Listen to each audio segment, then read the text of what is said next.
استغفار کی اہمیت، فائدے اور استغفار کی برکات کے بارے میں کچھ بات کریں گے۔ سب سے پہلی بات تو یہ ہے کہ ہم سب انسان بھولنے والے ہیں، خطا کار ہیں، اللہ کے حق میں، بندوں کے حق میں کوتاہی کرنے والے ہیں۔ اس لیے ہم میں سے ہر ایک کے لیے بہت ضروری ہے کہ ہم اپنے آپ کو بہتر بنانے کے لیے اور اپنی غلطیوں کو معاف کرانے کے لیے اللہ سبحانہ وتعالیٰ کی طرف رجوع کریں۔ رسول اللہ صلی اللہ علیہ وسلم نے فرمایا ہے، ہر انسان خطا کار ہے اور بہترین خطا کار وہ ہیں جو توبہ کرتے ہیں۔ یعنی ہم میں سے ہر شخص سے کچھ نہ کچھ بھول چوک ضرور ہوتی ہے، لیکن اس بھول چوک کا علاج کیا ہے؟ توبہ۔ اور توبہ کا مطلب ہے اللہ سبحانہ وتعالیٰ کی طرف پلٹنا، رجوع کرنا۔ ہر انسان کے علاوہ مومن سے بھی خطا ہوتی، مومن سے بھی گناہ ہوتا ہے۔ نبی صلی اللہ علیہ وسلم نے فرمایا، ہر مومن سے کوئی نہ کوئی ایسا گناہ سرزد ہو جاتا ہے جس کو وہ وقتاً فوقتاً کرتا رہتا ہے، یعنی باوجود کوشش کے، باوجود عہد کرنے کے، باوجود پکا ارادہ کرنے کے ہم پھر پھسل جاتے ہیں، کچھ نہ کچھ ہم سے غلطی ہو ہی جاتی ہے۔ فرمایا کہ یا کوئی ایسا گناہ ہوتا ہے جس پر وہ قائم رہتا ہے، یعنی کچھ گناہ ایسے ہوتے ہیں کہ جو انسان تھوڑی دیر کے لیے کرتا ہے، اس کو فوراً خیال آتا ہے اور وہ اس کو چھوڑ دیتا ہے، لیکن کچھ گناہ ایسے ہوتے ہیں کہ جن پر وہ جمع ہی رہتا ہے، وہ اس کو نہیں چھوڑتا حتیٰ کہ وہ دنیا چھوڑ جاتا ہے، یعنی موت تک وہ اپنی اس غلطی میں پڑا رہتا ہے۔ مومن کو اس حال میں پیدا کیا گیا ہے کہ وہ فتنوں میں گھرنے والا، توبہ کرنے والا اور بھولنے والا ہوتا ہے، لیکن جب اسے نصیحت کی جاتی ہے تو وہ واعظ اور نصیحت قبول کر لیتا ہے۔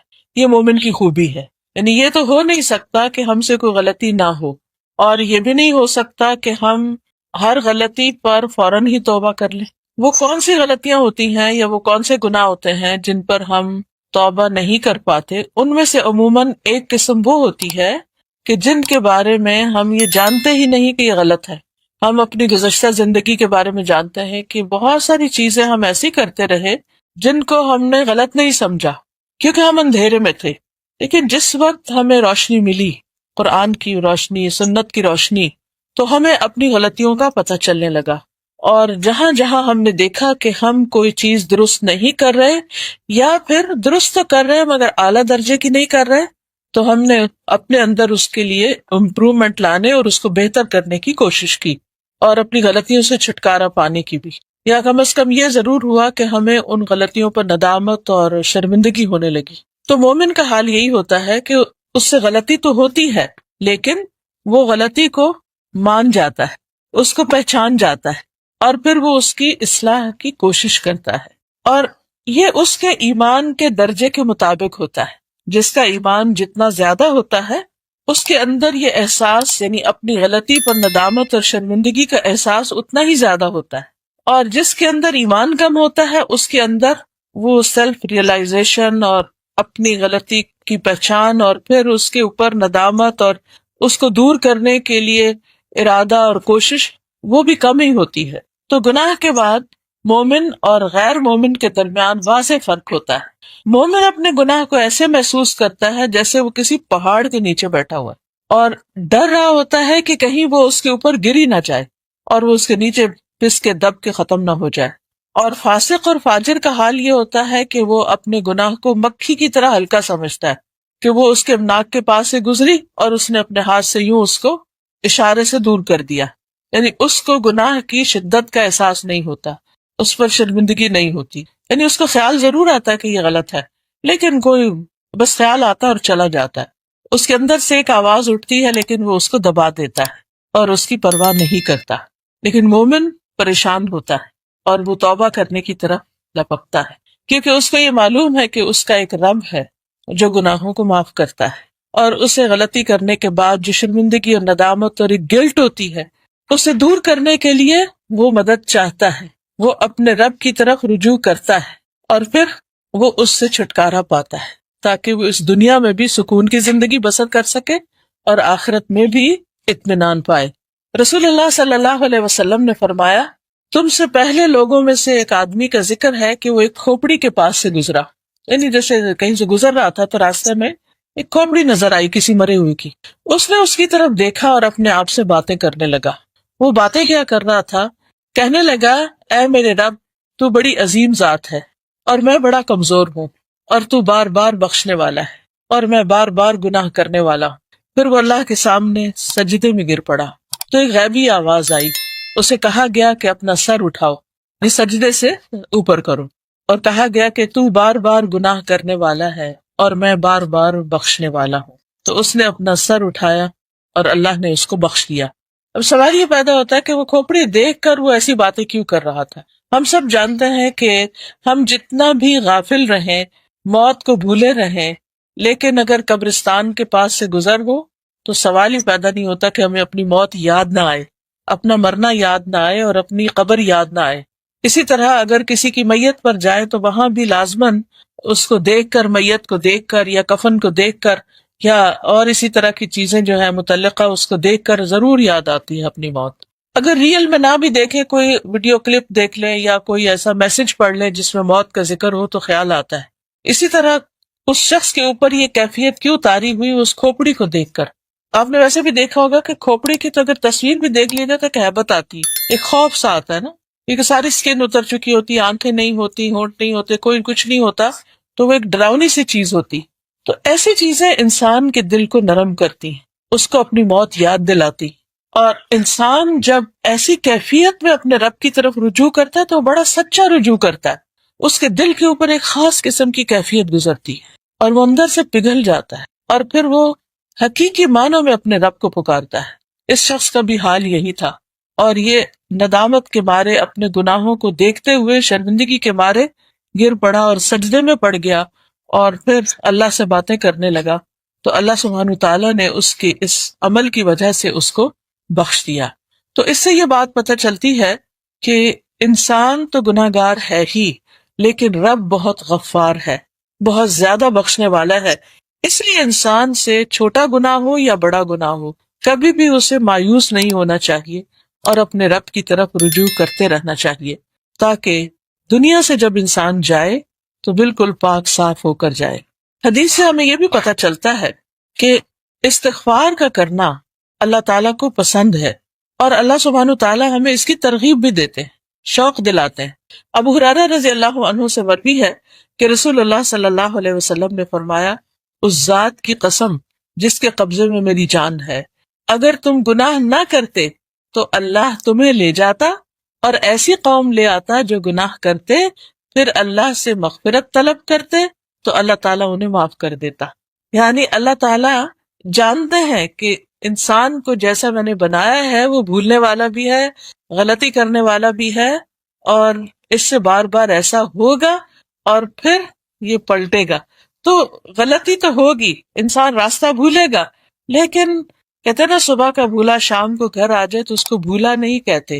تو تائب من الذنب کمن لا ذنب لہ، انسان جب راہ چھوڑنے کے بعد، بھولنے کے بعد واپس اللہ کی طرف آتا ہے، تو یہ جو واپسی ہے اللہ کی طرف، لوٹ آنا ہے اللہ کی طرف، یہ اللہ تعالیٰ کو بہت زیادہ محبوب ہے، بہت زیادہ پسند ہے۔ اس کا یہ مطلب نہیں کہ ہم گناہ کریں کیونکہ اللہ تعالیٰ چاہتے ہیں کہ ہم گناہ کریں اور پھر توبہ کریں، نہیں، ہم نہ بھی چاہیں تو بھی ہم سے گناہ ہوں گے۔ ایسا نہیں ہوتا کہ ہم گناہ کرنا چاہتے ہیں ضروری تو تبھی گناہ ہوتا ہے، ہم نہیں بھی کرنا چاہتے تو ہم سے بعض اوقات ایسی مجبوری آ جاتی ہے کہ انسان پھسل ہی جاتا ہے، کچھ نہ کچھ اس کے اوپر ایسی چیز آ ہی جاتی، اور پھر وہ اپنے رب کی طرف رجوع کرتا ہے۔ بعض اوقات وہ کسی بھول میں ہوتا ہے، غفلت میں ہوتا ہے، بعض اوقات جہالت میں ہوتا ہے، بعض اوقات اس کا ماحول ایسا ہوتا ہے، بعض اوقات جاننے کے باوجود وہ چیزیں بھول جاتا ہے۔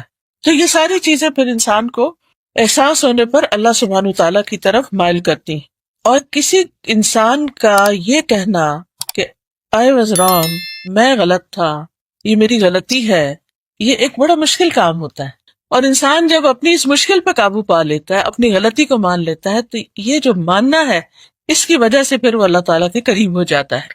قرآن مجید میں اللہ تعالیٰ فرماتے ہیں افلا یتوبون الی اللہ ویستغفرونہ، کیا وہ اللہ کے حضور توبہ نہیں کریں گے اور اس سے بخشش نہیں مانگیں گے؟ واللہ غفور الرحیم، حالانکہ اللہ بخشنے والا اور رحم کرنے والا ہے۔ یعنی اللہ سبحانہ تعالیٰ اس بات کی دعوت دیتے ہیں کہ آؤ اور مجھ سے بخشش طلب کرو۔ ہم جتنے بھی انبیاء علیہ السلام ہیں ان کی زندگیوں کو دیکھتے ہیں تو ہمیں یہ نظر آتا ہے کہ وہ تمام انسانیت کے اعلیٰ درجے پر ہوتے ہوئے عام انسانوں سے، مومنوں سے بلند مقام رکھتے ہوئے بھی اپنے رب کی طرف رجوع کرتے ہیں اور ہر موقع پر رجوع کرتے ہیں۔ ہم سب جانتے ہیں کہ آدم علیہ السلام جو ہم سب کے باپ ہیں، ان سے جب بھول ہوئی تھی تو انہوں نے کیا کیا؟ انہوں نے فَتَلَقَّى آدَمُ مِن رَبِّهِ كَلِمَاتٍ فَتَابَ عَلَيْهِ إِنَّهُ هُوَ التَّوَّابُ الرَّحِيمُ۔ آدم علیہ السلام نے اپنے رب ہی سے کلمات سیکھے اور اللہ سے استغفار کی تو اللہ تعالیٰ ان کی طرف متوجہ ہوئے اور ان کو معاف کر دیا۔ اور اس میں انہوں نے کیا کہا؟ ربنا ظلمنا انفسنا وان لم تغفر لنا وترحمنا لنکونن من الخاسرین۔ تو اللہ سبحانہ وتعالیٰ نے ان کی بخشش فرما دی، اللہ ان سے راضی ہو گیا۔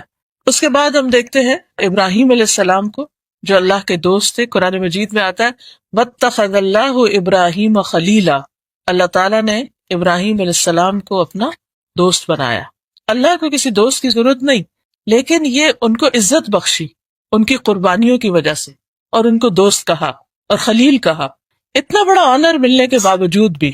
اور پھر ایک اور جگہ پر آتا ہے انی جاعلک للناس اماما، میں تجھے سب لوگوں کا امام بنانے والا ہوں۔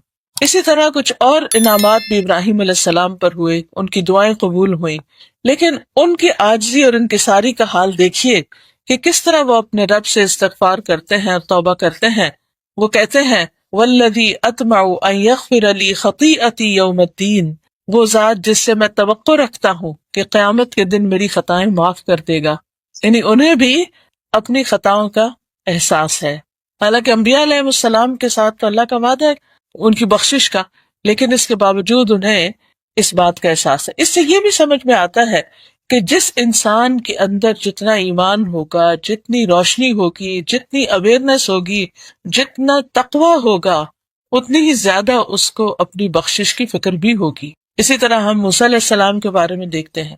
موسیٰ علیہ السلام کا آپ دیکھیے کہ سب سے زیادہ قرآن مجید میں ذکر ہوتا ہے، کوئی پارہ ایسا نہیں جس میں موسیٰ علیہ السلام کا ذکر نہ ہو۔ اور ویسے بھی آپ جانتے ہیں کہ آسمان پر ابراہیم علیہ السلام ساتویں آسمان پر ہیں، تو موسیٰ علیہ السلام چھٹے آسمان پر، یعنی اللہ کے معزز ترین بندوں میں سے ہے موسیٰ علیہ السلام۔ لیکن وہ بھی کس طرح اپنی غلطی کا اعتراف کرتے ہیں۔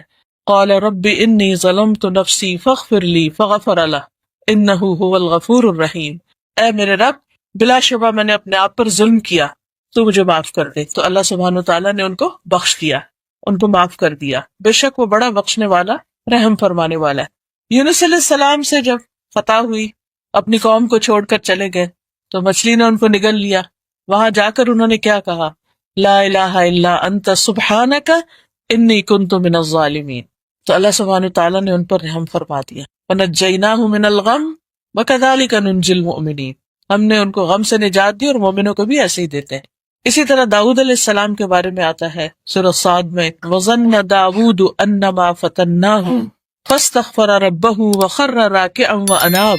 داؤد علیہ السلام کو اس بات کا خیال آیا کہ دراصل ہم نے ان کی آزمائش کی ہے، تو انہوں نے اپنے رب سے معافی مانگ لی اور وہ رکوع میں گر گئے، خَرَّ رَاكِعًا وَأَنَابَ، اور اللہ کی طرف انہوں نے رجوع کر لیا۔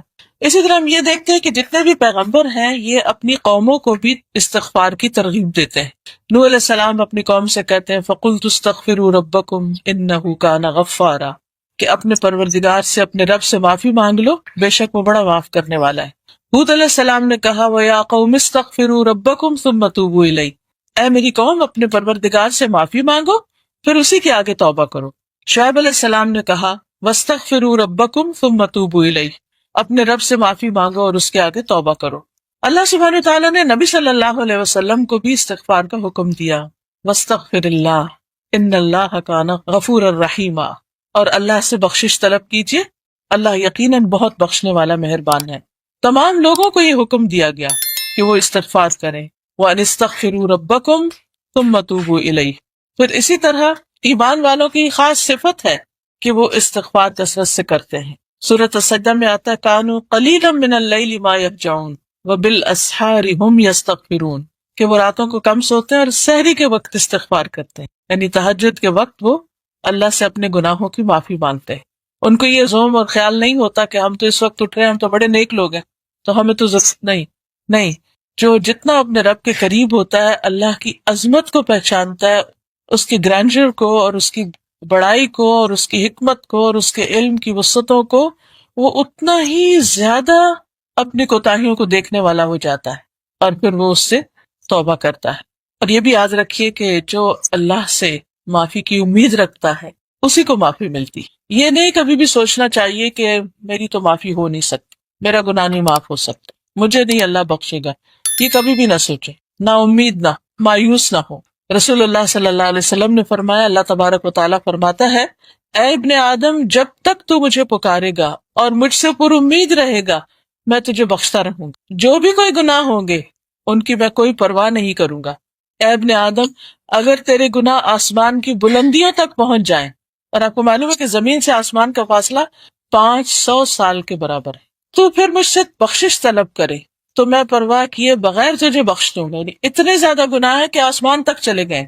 اے ابن آدم، اگر تو زمین بھر گناہ کر لے، یعنی پوری زمین تیرے گناہوں سے بھر جائے، اور پھر تو میرے پاس آئے اس حال میں کہ میرے ساتھ کسی کو شریک نہیں ٹھہرایا، تو میں تجھے ان گناہوں کے بقدر بخش دوں گا. اللہ سبحانہ تعالیٰ کی بخشش اور رحمت جو ہے وہ بہت وسیع ہے. تو کسی برے سے برے انسان کو، کسی غلط سے غلط انسان کو، انتہائی گناہ گار انسان کو مایوس نہیں ہونا چاہیے. توبہ کر کے رب کی طرف پلٹ جانا چاہیے. اسی میں بندے کی اصلاح ہے، اسی میں اس کی دنیا اور آخرت کی بھلائی. شیطان انسان کو مایوس کرتا ہے، اور وہ کیا چاہتا ہے کہ انسان اللہ سے مایوس ہو اور وہ اللہ کی طرف نہ پلٹے اور گناہوں میں اور آگے سے آگے جائے.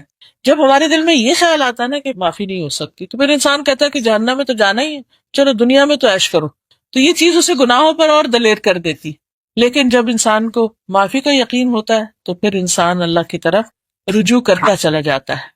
اور یہ یاد رکھیے کہ جو شخص اللہ کو پہچانتا ہے وہ کبھی مایوس ہو نہیں سکتا. ابو ہریرہ کہتے ہیں، میں نے نبی صلی اللہ علیہ وسلم کو فرماتے ہوئے سنا کہ ایک بندے نے بہت گناہ کیے اور کہا، اے میرے رب، میں تیرا ہی گناہ گار بندہ ہوں، تو مجھے بخش دے.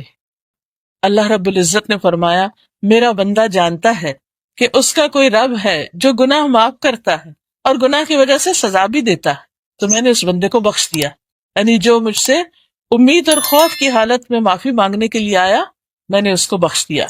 پھر اسی طرح ایک اور جگہ پر آتا ہے، رسول اللہ صلی اللہ علیہ وسلم نے فرمایا، ابلیس نے اپنے رب عز و جل سے کہا، مجھے تیری عزت و جلال کی قسم، میں تیرے بندوں کو اس وقت تک گمراہ کرتا رہوں گا جب تک ان کے جسم میں روح رہے گی. آخری وقت بھی وہ انسان کو بہکاتا اور ورغلاتا ہے. اللہ عز و جل نے فرمایا کہ مجھے اپنی عزت و جلال کی قسم، جب تک وہ مجھ سے معافی مانگتے رہیں گے میں بھی انہیں معاف کرتا رہوں گا. اس لیے انسان کو آخری وقت تک استغفار کرتے رہنا چاہیے. تو استغفار کے کچھ فائدے بھی ہیں. گناہوں کی معافی کے علاوہ سب سے پہلی بات یہ ہے کہ انسان کو پاک کرتا ہے، انسان کا بوجھ ہلکا کرتا ہے. گناہ کا اپنا ایک بوجھ ہوتا ہے جس کو وزر بھی کہتے ہیں نا. تو یہ جو بوجھ ہوتا ہے نا انسان کے دل، دماغ پر، حتیٰ کہ اس کے جسم کو بھی بوجھل بوجھل محسوس کرواتا ہے. انسان کوئی کام ایکٹیولی پوری نشاط کے ساتھ کر نہیں پاتا. جب اسے احساس ہو جائے اس کے اوپر ایک ڈپریشن سا آ جاتا ہے. تو غلطی تو انسان سے ہوتی ہے، اور اگر کوئی انٹینشنلی غلطی نہیں بھی کر رہا تو اللہ کے حق میں جو کمی ہو جاتی، ہمارے ذکر میں جو کمی ہو جاتی، ہمارے منہ سے بھول چوک کے جو الفاظ ایسے نکل جاتے ہیں، یہ ساری چیزیں جو ہیں یہ انسان کو اس بات کا پابند کرتی ہیں کہ وہ اللہ سبحانہ وتعالیٰ کی طرف رجوع کرے. تو پہلی بات یہ ہے کہ استغفار انسان کو پاک کرتی، استغفار سے گناہوں کی بخشش ہو جاتی. ابو ہریرہ کہتے ہیں رسول اللہ صلی اللہ علیہ وسلم نے فرمایا، اللہ تبارک و تعالی ہر رات کو اس وقت آسمان دنیا پر آتے ہیں جب رات کا آخری تہائی حصہ رہ جاتا ہے، اور اللہ تعالیٰ فرماتا ہے کوئی جو مجھ سے دعا کرے تو میں اس کی دعا قبول کر لوں، ہے کوئی جو مجھ سے مانگے تو میں اسے دوں، ہے کوئی جو مجھ سے بخشش طلب کرے تو میں اس کو بخش دوں. یعنی اس وقت خاص طور پر پکار آتی ہے کہ انسان بخشش مانگ لے، لہٰذا وہ وقت اس کے لیے بہت ہی بہترین ہے. قرآن مجید میں آتا ہے وَمَن يَعْمَلْ سُوءًا أَوْ يَظْلِمْ نَفْسَهُ ثُمَّ يَسْتَغْفِرِ اللَّهَ يَجِدِ اللَّهَ غَفُورًا رَحِيمًا. جو شخص کوئی برا کام کر بیٹھے یا خود اپنے اوپر ظلم کر لے پھر اللہ سے بخشش طلب کرے تو اللہ تعالیٰ کو بہت بخشنے والا اور خوب رحم کرنے والا پائے گا. مومنوں کے بارے میں آتا ہے وَالَّذِينَ إِذَا فَعَلُوا فَاحِشَةً أَوْ ظَلَمُوا أَنفُسَهُمْ ذَكَرُوا اللَّهَ فَاسْتَغْفَرُوا لِذُنُوبِهِمْ وَمَن يَغْفِرُ الذُّنُوبَ إِلَّا اللَّهُ وَلَمْ يُصِرُّوا عَلَى مَا فَعَلُوا وَهُمْ يَعْلَمُونَ. ایسے لوگوں سے جب کوئی برا کام ہو جاتا ہے یا وہ اپنے آپ پر کچھ ظلم کر بیٹھتے ہیں تو انہیں فوراً اللہ یاد آ جاتا ہے، اور وہ اپنے گناہوں کی معافی مانگنے لگتے ہیں، اور اللہ کے سوا کون ہے جو گناہ معاف کر سکے، اور وہ جانتے بوجھتے ہوئے اپنے گناہوں پر اصرار نہیں کرتے، یعنی جو ہی انہیں خیال آتا کہ میں نے غلط کیا تو فوراً اللہ کی طرف پلٹ آتے ہیں، دیر اینڈ دین، کسی وقت انتظار بھی نہیں کرتے۔ اور یہ وعدہ تو سب سے انسان کے لیے خوشی کا وعدہ ہے کہ التائب من الذنب کمن لا ذنب، کہ گناہ سے توبہ کرنے والا ایسا ہے جیسے اس نے کبھی گناہ کیا ہی نہ ہو۔ دوسری بات یہ کہ استغفار جو ہے وہ دلوں کی صفائی کا باعث بنتا ہے۔ انسان جب گناہ کرتا ہے تو دل پہ ایک سیاہ دھبا پڑتا ہے، پھر توبہ کر لے تو آئندہ کے لیے وہ اس سے باز ہو جاتا ہے، یعنی کہ اس سے ہٹ بھی جاتا ہے، اور استغفار کر لیتا ہے تو اس کا دل پھر سے چمک اٹھتا ہے۔ جب ہم بندوں کے ساتھ بھی کچھ زیادتی کرتے ہیں، کسی کو ہرٹ کر دیتے ہیں، کسی کو کچھ کہہ دیتے ہیں، تو پھر جب ہم ان سے معافی مانگ لیتے ہیں یا ان کے لیے معافی مانگ لیتے ہیں اللہ سے اور اپنے لیے، کیونکہ کچھ گناہ ایسے ہوتے ہیں کہ جب تک بندے معاف نہ کریں تو معاف ہو نہیں سکتے، لیکن اب مشکل یہ ہے کہ بندوں سے معافی مانگنا بعض اوقات بڑا مشکل ہو جاتا ہے۔ مثلا کسی کی غیبت کر لی یا کسی کے ساتھ کوئی ایسی زیادتی کر لی اور آپ اسے جا کے کہیں کہ تم مجھے معاف کر دو، میں تمہاری بہت غیبت کی، تو آپ دیکھیے کہ اگر وہ پہلے معاف کرنے والے بھی تو پکا ہی ہو جائے گا کہ اچھا تم نے میرے ساتھ یہ کیا، تو مشکل بات۔ تو ایسے میں انسان بجائے اس کے کہ وہ اس سے جا کے ذکر کر کے ایک اور فتنہ کھڑا کرے، تو بہتر یہ ہے کہ اس کے لیے بھی اللہ سے معافی مانگے کہ یا اللہ میں نے جو اس کے حق میں کمی کوتاہی کی ہے، اس کے عوض اس کے گناہوں کو معاف کر دے، تو اس سے انسان کے دل کا بوجھ ہٹ جاتا ہے، ورنہ گناہ ہمیشہ انسان کے لیے شرمندگی اور ندامت اور بوجھ کا سبب بنتا ہے۔ دوسرا فائدہ یہ ہے کہ انسان کو دنیا کی بھی برکتیں ملتی ہیں، گناہوں کا بوجھ تو ہٹتا ہے، دل صاف ہوتے ہیں، چمکتے ہیں، پاکیزگی کا ذریعہ بنتا ہے، یعنی جس طرح انسان نہا دھو کر جسم کو صاف کرتا ہے، اسی طرح استغفار کر کے اپنے باطن کو صاف کرتا ہے، اور اس کے ساتھ ساتھ یہ کہ دنیا کی برکتیں اس پر نازل ہونے لگتی۔ قرآن مجید سورۃ النمل میں آتا ہے لولا تستغفرون اللہ لعلکم ترحمون، تم اللہ سے بخشش کیوں نہیں طلب کرتے تاکہ تم پر رحم کیا جائے۔ اسی طرح اللہ تعالیٰ کی محبت ملتی ہے، ان اللہ یحب التوابین ویحب المتطہرین، بے شک اللہ خوب توبہ کرنے والوں سے محبت کرتا ہے اور پاک صاف رہنے والوں سے بھی محبت کرتا ہے۔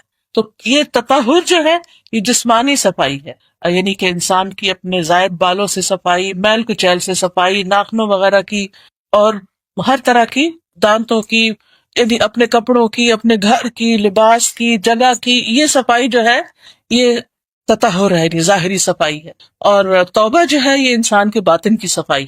تو جو یہ دونوں طرح کی صفائی اختیار کرے، ظاہری اور باطنی، ایسے لوگ اللہ تعالیٰ کے محبوب ہوتے ہیں۔ اسی طرح انسان کو کامیابیاں بھی ملتی ہیں، یعنی اگر کسی بھی پروجیکٹ میں، کسی بھی کام میں انسان کو نقصان ہو رہا ہے، پیچھے جا رہا ہے، تو اس کو چاہیے کہ خاص طور پر استغفار کرے۔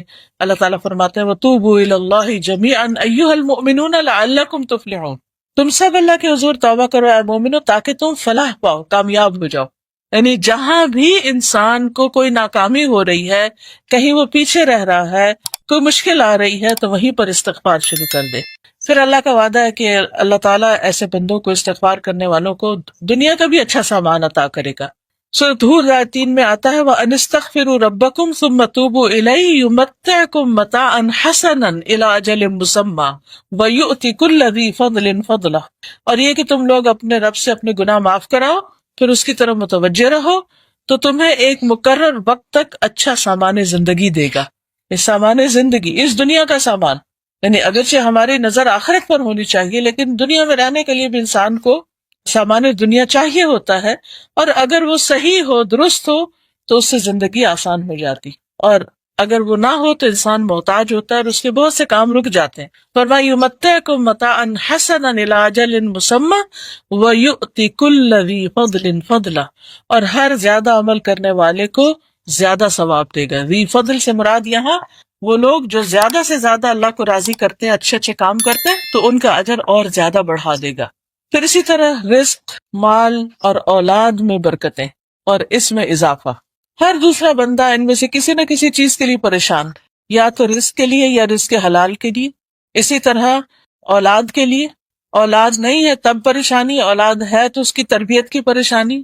پھر اسی طرح جو لوگ کھیتی باڑی وغیرہ کرتے ہیں اور اس طرح کے زراعت کے پیشے سے منسلک ہیں، تو انہیں اس اعتبار سے باغوں وغیرہ کی تو اللہ تعالیٰ فرماتے ہیں سورۃ نوح میں فَقُلْتُ اسْتَغْفِرُوا رَبَّكُمْ إِنَّهُ كَانَ غَفَّارًا يُرْسِلِ السَّمَاءَ عَلَيْكُمْ مِدْرَارًا وَيُمْدِدْكُمْ بِأَمْوَالٍ وَبَنِينَ وَيَجْعَلْ لَكُمْ جَنَّاتٍ وَيَجْعَلْ لَكُمْ أَنْهَارًا۔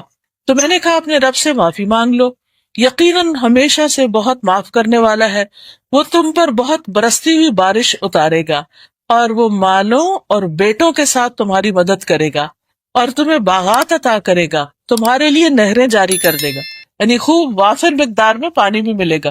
تو دنیاوی نعمتیں بھی، یعنی پانی ہوگا تو فصلیں اگیں گی، فصلیں اگیں گی تو مال آئے گا، اور ویسے بھی مال اور اولاد، یعنی ہر طرح کی گروتھ اور نشو و نما اور بہتری اور بھلائی انسان کو نصیب ہوگی۔ تو اس لیے انسان کو شعوری طور پر استغفار کرنا چاہیے۔ پھر اسی طرح آپ دیکھیے کہ ہر گناہ جو ہوتا ہے وہ اپنے کچھ نتائج رکھتا ہے۔ یہ نہیں ہو سکتا کہ انسان گناہ کرے اور پھر یہ کہ کچھ نہیں ہوتا۔ ہم یہ سوچتے ہیں کچھ نہیں ہوتا، خیر ہے کوئی بات نہیں، آپ کو اس کے بعد یا تو نیکی کرنی چاہیے اور اس کے لیے استغفار تو کرنی ہی کرنی چاہیے، تاکہ وہ ہمارے نام اعمال سے ریموو ہو جائے اور ہمارے لیے پریشانی کا باعث نہ بنے۔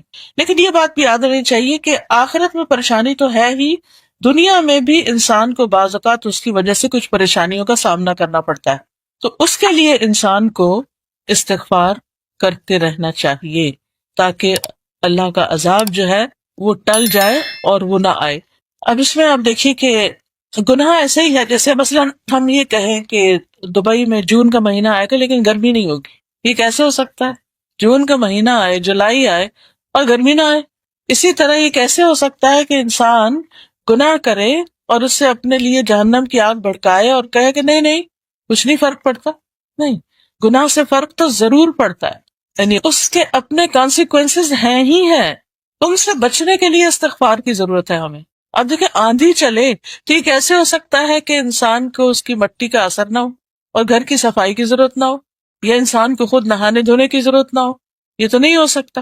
تو پھر اسی طرح ہم سے جو گناہ ہوں تو اس سے بچنے کے لیے اور ان کے برے نتائج سے بچنے کے لیے وَنَعُوذُ بِاللَّهِ مِن شُرُورِ أَنفُسِنَا وَمِن سَيِّئَاتِ أَعْمَالِنَا، کہ ہمارے اعمال کی جو برائیاں ہیں ان کے شر سے بچنے کے لیے ہم اپنے آپ کو اللہ کی پناہ میں دیں، اللہ کی طرف رجوع کرتے ہیں اور استغفار کرتے ہیں۔ پھر اسی طرح یہ ہے کہ بعض بیماریوں کا علاج بھی استغفار میں ہے۔ اچھا، یہ جو عذاب سے بچنے کے بارے میں آتا ہے تو حدیث میں آتا ہے انسان جب تک اللہ عز و جل سے استغفار کرتا ہے اس وقت تک اللہ کے عذاب سے محفوظ رہتا ہے، عذاب نہیں آتا۔ قرآن مجید میں بھی آتا ہے نا وَمَا كَانَ اللَّهُ لِيُعَذِّبَهُمْ وَأَنْتَ فِيهِمْ وَمَا كَانَ اللَّهُ مُعَذِّبَهُمْ وَهُمْ يَسْتَغْفِرُونَ، اللہ انہیں عذاب دینے والا نہیں جب تک وہ استغفار کرتے رہیں گے۔ یہ مشرکین کے بارے میں آیا کہ اللہ ان کو بھی عذاب نہیں دے گا اگر وہ استغفار کریں گے، یعنی ان کو تباہ نہیں کیا جائے گا۔ اسی پر ہم سب اپنے آپ کو بھی دیکھ لیں۔ پھر اسی طرح بیماریوں کا علاج، قتادہ کہتے ہیں کہ یہ قرآن تمہیں تمہاری بیماری اور علاج بتاتا ہے۔ گناہ بیماری ہے اور استغفار ان کا علاج ہے۔ بیماریاں دو طرح کی ہوتی ہیں نا، ایک جسمانی بیماریاں ہوتی ہیں اور ایک روحانی بیماریاں ہوتی ہیں، اور آج آپ دیکھیں دنیا میں جسمانی بیماریوں کی نسبت ذہنی، نفسیاتی اور روحانی بیماریاں کہیں زیادہ ہیں۔ ہر دوسرے گھر میں جادو کا مسئلہ ہے، ہر تیسرے شخص کو نظر کا مسئلہ ہے، کہیں کوئی شر ہے کہیں کوئی فساد ہے، اور آپ دیکھیں کہ لوگ ٹیسٹ پہ ٹیسٹ کرواتے جاتے ہیں لیکن کوئی بیماری ڈائگنوز نہیں ہوتی، بعض اوقات جب ہوتی نہیں کوئی علاج ہی نہیں ہوتا۔ تو یہ کون سی بیماریاں ہیں؟ یہ عام طور پر اپنے ہی غفلت اور گناہوں کی بیماریاں ہوتی، اور ان سے نجات کے لیے ضروری ہے کہ انسان اللہ کی طرف رجوع کرے۔ آپ دیکھیں کہ جنات کی وجہ سے، جنات یا شیاطین کو ہمارے اوپر حملہ آور ہونے کا موقع کب ملتا ہے؟ جب ہم اللہ کے ذکر سے، اپنی عبادت سے، طہارت سے غافل ہوتے ہیں تو وہ اٹیک کر دیتے ہیں۔ تو اس کا علاج کیا ہے کہ انسان پھر اللہ سے توبہ کرے، استغفار کرے اور اپنی عبادت زیادہ کر دے۔ یہ جو علاج بتاتے ہیں نا، اتنا دفعہ یہ وظیفہ پڑھ لو، یہ دعا پڑھ لو، یہ منزل پڑھ، یہ بھی دراصل کیا ہے کہ ایکسٹرا عبادت کرو۔ وہ ایکسٹرا عبادت کمپنسیٹ کرتی ہے اس کمی کو جو ہم پہلے کر چکے ہوتے ہیں۔ اسی طرح استغفار خاص طور پر سینے کی گھٹن اور تنگی دور کرتا ہے۔ ابن قیم کہتے ہیں کہ سینے کی گھٹن کے اسباب میں سے سب سے بڑا سبب اللہ سے اعراض کرنا ہے، منہ موڑنا ہے، اللہ کی طرف توجہ نہ کرنا، دل کو اللہ کے سوا کسی اور کے ساتھ جوڑ لینا اور اللہ کے ذکر سے غفلت کرنا ہے۔ تو جب انسان اللہ کا ذکر کرنے لگتا ہے، استغفار کرنے لگتا ہے تو تنگی دور ہو جاتی، اور وہ کہتے ہیں کہ ہمیشہ دل سے سچا استغفار نکلتا رہتا ہے اور دل کی تندرستی اور سلامتی کو لوٹا دیتا ہے. یعنی کبھی آپ کو محسوس ایسا ہوتا ہے نا کہ انسان کے اندر ایک خاص اطمینان اور سکون ہوتا ہے، پھر کوئی وقت ہوتا ہے کہ انسان کو کوئی بے چینی سے شروع ہو جاتی ہے، تو انسان کہتا ہے اللہ میری وہ کیفیت واپس آئے، یہ ہوا کیا، میں نے کیا کیا، کوئی گناہ ہی ہوا، یہ کوئی غلط کام ہوا، یہ کچھ نہ کچھ کمی ہوئی ہے. تو پھر انسان کیا کرتا ہے، توبہ کرنے لگتا ہے، استغفار کرنے لگتا ہے، تو اس کی وہ کیفیت واپس آ جاتی. پھر اسی طرح جو توبہ کرتے ہیں، استغفار کرتے ہیں، انہیں فرشتوں کی دعائیں ملتی.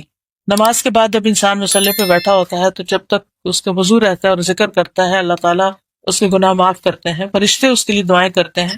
اسی طرح جو فرشتے عرش اٹھائے ہوئے ہیں وہ بھی ایمان والوں کے لیے دعائیں کرتے ہیں. وَيَسْتَغْفِرُونَ لِلَّذِينَ آمَنُوا رَبَّنَا وَسِعْتَ كُلَّ شَيْءٍ رَحْمَةً وَعِلْمًا فَاغْفِرْ لِلَّذِينَ تَابُوا. اللہ ان لوگوں کو بخش دے جو توبہ کرتے ہیں، وَاتَّبَعُوا سَبِيلَكَ، اور وہ تیرے راستے پر چلتے ہیں. پھر اسی طرح کچھ آخرت کے فائدے.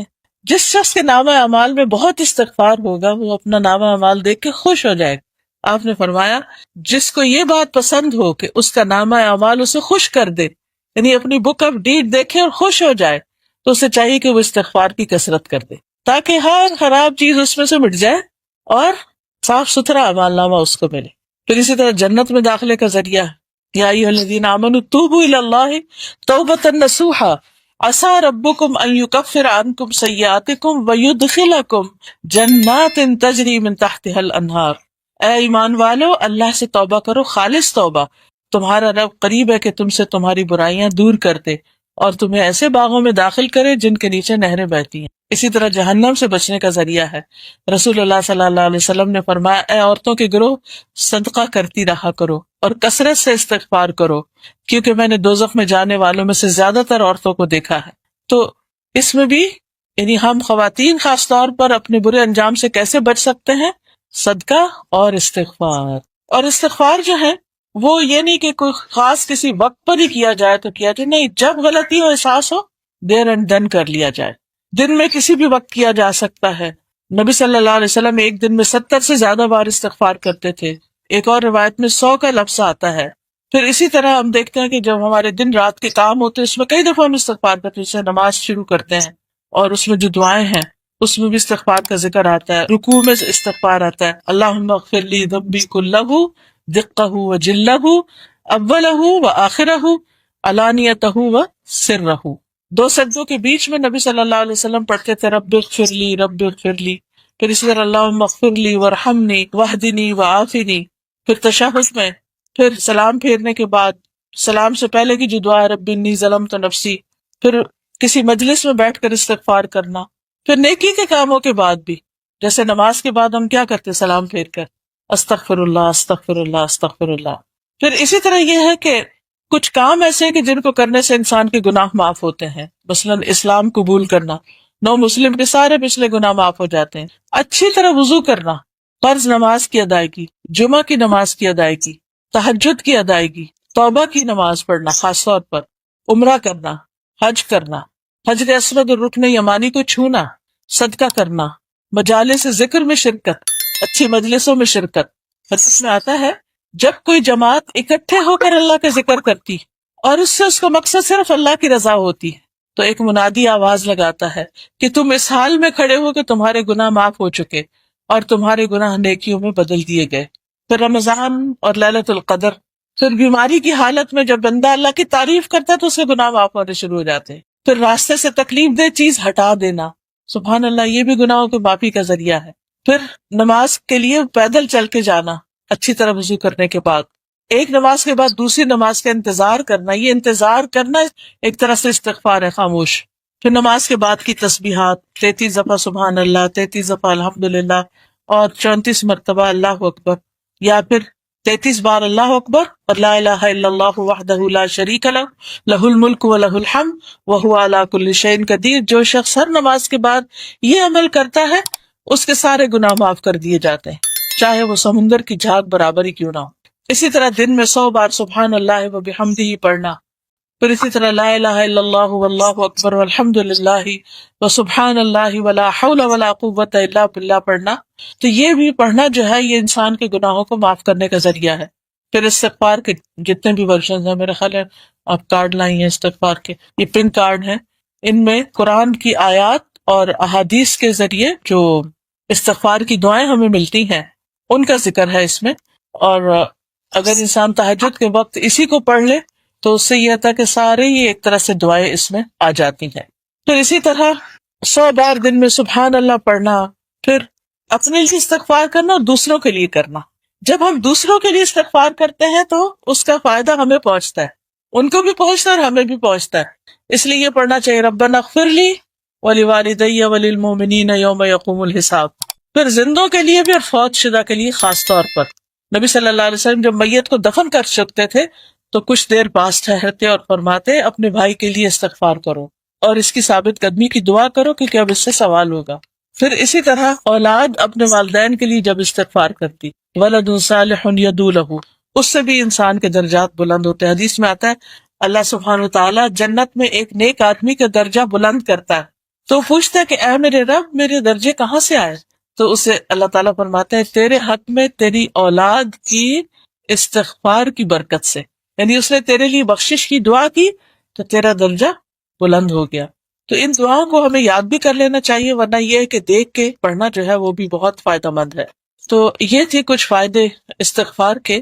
ٹھیک، سبحانک اللہم و بحمدک اشہد ان لا الہ الا انت استغفرک و اتوب الیک. السلام علیکم و رحمۃ اللہ وبرکاتہ.